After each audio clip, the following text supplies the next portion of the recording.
young man living in a fantasy world, known for his remarkable strength and well-liked by everyone in town. He worked a physically demanding job. One evening, after collecting his daily wage, Noor was about to head home when he suddenly heard a woman scream coming from a nearby cave. Ignoring his boss's warnings about the dangers, he rushed toward the sound.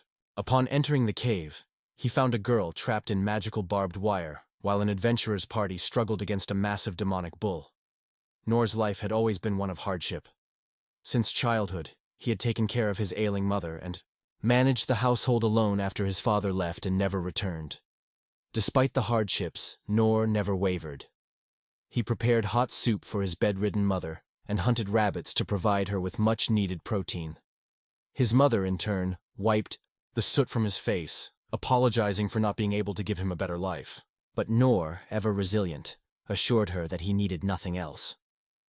One fateful evening, after preparing a hearty rabbit stew, he returned to find his mother had passed away.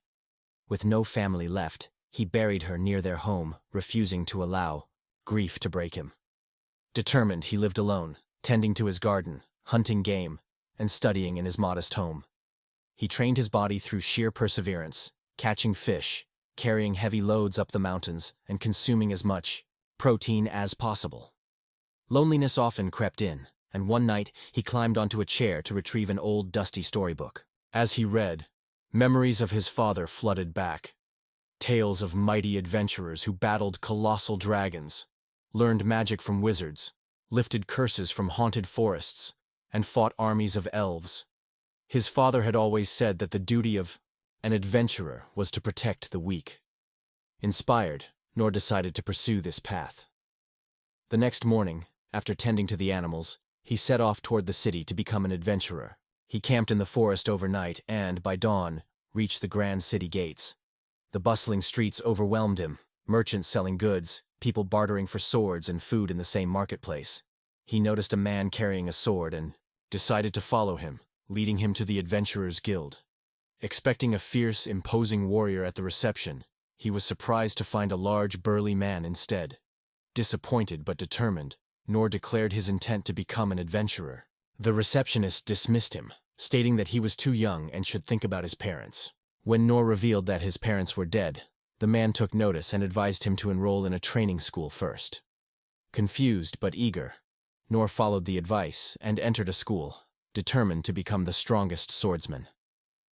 However, despite weeks of rigorous training, while other students awakened their magical potential, Noor remained without any magical abilities. After months of effort, his instructor told him he lacked the talent and advised him to pursue a different discipline.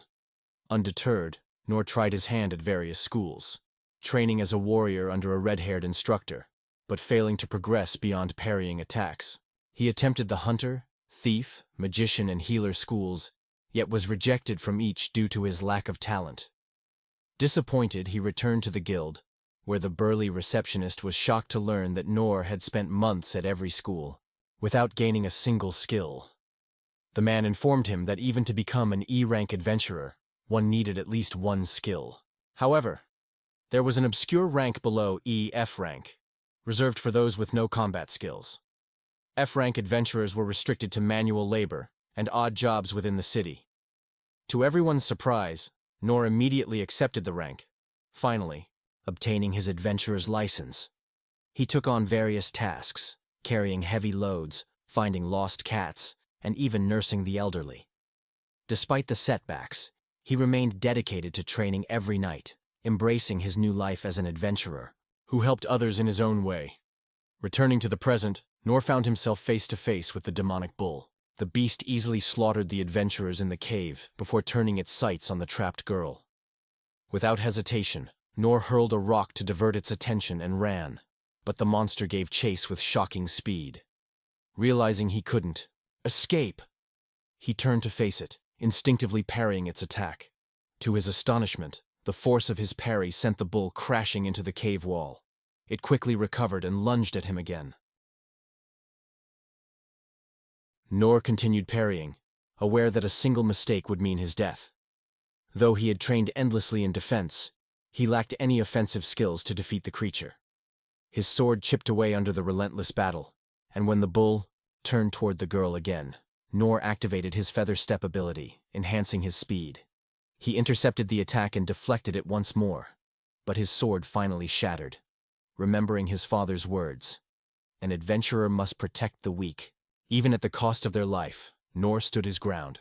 With a final, desperate parry, he deflected the bull's axe so forcefully that it rebounded, severing the beast's head and embedding itself into the cave wall. Blood splattered across the cavern, and the magical barbed wire binding the girl vanished.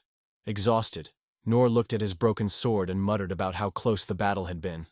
The girl, stunned, thanked him profusely, but Nor dismissed the gratitude, saying his name wasn't worth remembering, and walked away. After his departure, the cave was soon filled with guards. The girl, revealed to be Lin Clay of a noble family, was quickly surrounded by her personal entourage. Her chief guard arrived, deeply apologetic for not being there to protect her. A man named Dar appeared, asking if she was unharmed and requesting details of the attack. Meanwhile, in the Clay estate, Lin's brother Rai was shocked to hear of the incident.